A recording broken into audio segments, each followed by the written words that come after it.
hello bellow લે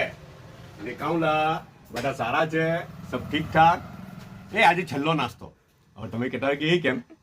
તો હવે તમને એક વાત કેમ એટલા સારું કે છે ને હમણાં એક કે ઘરવાળાએ કંઈ ઉપર પૂછ્યું હોય મેડમજીને પૂછ્યું હોય મેડમજી ઉપર છે તો પૂછ્યું હોય કે સાદી ખારો નાસ્તો શું મોકલવાનો હોય એમ કે આજે તો એમ કે જે હોય તે મોકલી દેવું નહીં એમ કે એમ બી તો છેલ્લો જ નાસ્તો છે ને આજે એમ કે એટલે સમજ પડી કાલથી તો નાસ્તો મળવાનો નથી રમઝાન ચાલુ થઈ જવાની છે તો હે ને તો નાસ્તો છે નથી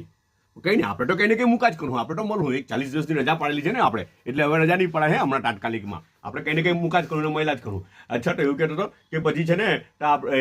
ગંગાપુરથી પછી 400-500 કિલોમીટર અમે ગંગાપુર સિટી પહોંચી ગયા થોડી મહેનત કરીને બસમાં પછી પહોંચી ગયા ગંગાપુર સિટી ને પછી ત્યાં અમે અલગ અલગ લોકેશન પર રોકાયા એટલે ત્યાં લોકેશન પર એટલે કેવું કે ક્યાં રોકાવાનું હોય ખબર જનરલી આપણે સત્સંગમાં જાય ને તે રીતે હોય એટલે પણ આમાં શું હોય છે કે જ્યાં મુસ્લિમોની વસ્તી હોય ને તેના અંદર મસ્જિદ હોય ને તો મસ્જિદના અંદર જવાનું હોય મસ્જિદમાં રોકાય ને પછી મસ્જિદમાં અંદરથી સાઈડ પર જગા હોય નહીં હોય ઓટલા પર એમ તેમ ત્યાં પેલો સામાન કાઢીને મૂકે ને પછી જાતે રાંધીને ખાવાનું રાઈટ ને તો તે રીતે હોય ને જે મુસલમાનો છે ને તો મુસલમાનોને સત્કાર્ય સદગુણો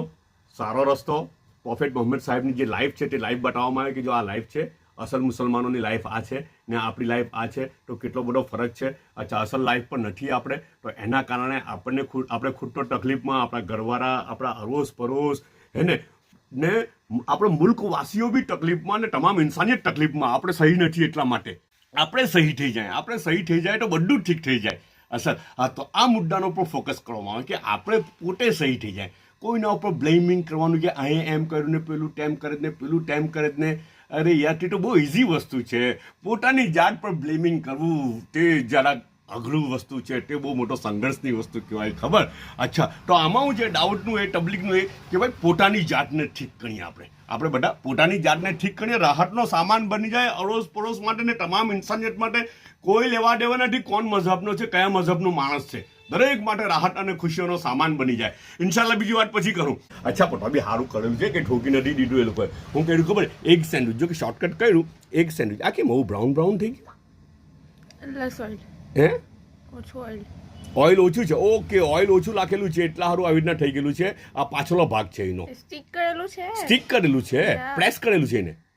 ડાયરેક્ટ જ બેટર લાખીને પછી એના ઉપર બ્રેડ મૂકીને કરેલું છે ઓકે હવે ખાઈને તો પછી જોમ તો ખબર પડે ને પછી આ છે ને આ કેક છે આ બી આ હોમમેડ છે કે રેડીમેડ છે આ તો રેડીમેડ છે ને ચાયનો એક જ કપ છે બધા પોતાનો ખ્યાલ કરજો આ બધું કસ્ટમર વધી રહેલા છે પાછા મને